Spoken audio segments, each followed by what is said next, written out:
algum tempo a método, né, já vinha aplicando, e no início do ano tive a felicidade de conhecer a Canvas.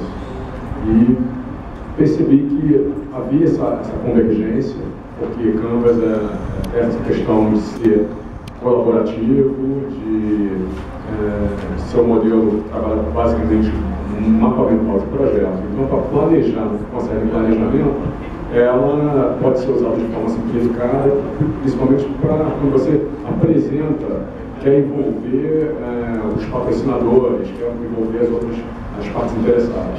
Daí você pode partir para uma coisa mais robusta, que seria justamente a metodologia simplificada, a método ser prescritiva, né? É o passo a passo. Então, eu acho que as duas metodologias combinam perfeitamente. Uma no primeiro momento e a outra para você criar os documentos.